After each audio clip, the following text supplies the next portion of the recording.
அஸ்ஸலாமு அலைக்கும் வரஹ்மத்துல்லாஹி வபரகாத்துஹு. ரீசெண்டாக சோஷியல் மீடியாவை ஓப்பன் பண்ணாலே 3 month course, cake course, mehndi course இதெல்லாம் பற்றி தான் பேசப்படுது. நீங்கள் எல்லாரும் இதை பேசுகிறதுக்கான ரீசன் BMICH ஸ்டேஜும் அந்த க்ளோத்தும் தான். எங்களுக்கு சத்தியமாக புரியலை. உங்கள் எல்லாருக்குமே அந்த ஸ்டேஜும் க்ளோத்தும் தான் பிரச்சனைன்னா நீங்கள் பேச வேண்டியது அந்த அமைப்புக்கிட்ட தானே. அதை விட்டுட்டு எதுக்காக இந்த கோர்ஸை எல்லாம் சீப்பாக பேசுகிறீங்க? சரி, ஓகே, உங்கள் பாயிண்ட்லேயே வரேன். முன்னைய காலத்தில் BMICHல காலடி வைக்கணும்னா கஷ்டப்பட்டு படித்து காசு கட்டி படித்து பெரிய டிகிரி முடித்து பட்டம் எடுத்தவங்களுக்கு தான் முடியும். ஆனால் இப்போ சின்ன சின்ன விஷயத்துக்கும் BMICHல அவார்ட் கொடுக்கப்படுது, அந்த க்ளோத் கொடுக்கப்படுது. அந்த காலத்தில் இருந்த மரியாதை இப்போ அந்த இடத்துக்கு இல்லை. இதுதானே ப்ராப்ளம். அப்போ இதை பற்றி பேச வேண்டியது அந்த அமைப்பு கிட்ட தானே. அது உங்களுக்கு எல்லா உரிமையும் இருக்கு.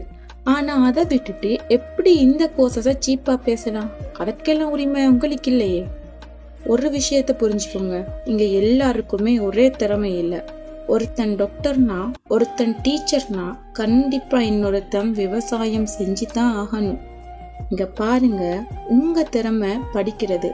ஸோ உங்கள் டேலண்டால் நீங்கள் படித்து ஒரு நல்ல இடத்துக்கு வருவீங்க. அதுக்காக படிக்காதவங்க சின்னவங்களும் இல்லை, பாஸ் ஆகாதவன் பயனற்றவனும் இல்லை. நீங்கள் உங்கள் டேலண்ட்டை நம்பி படித்து நல்ல இடத்துக்கு போய் உங்கள் லைஃப்பை உங்களால் ஜெயிக்க முடியும்னா, சான்ஸே கிடைக்காத எங்களுக்கு என்ன டேலண்ட் இருக்குன்னு தேடி கண்டுபிடிச்சி அதை இன்னும் கொஞ்சம் வளர்க்கணும்னு 3 மாதமோ 3 வருஷமோ ஒரு கோர்ஸ் போய் எங்கள் லைஃப்பை எங்களால் ஜெயிக்க முடியாதா?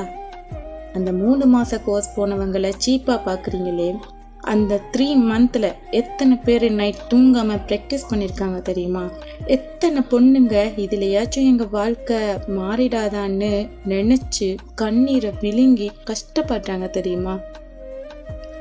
உங்களுக்கெல்லாம் கஷ்டப்பட்டு படித்து முன்னேறினவங்களை மட்டும்தான் தெரியும்.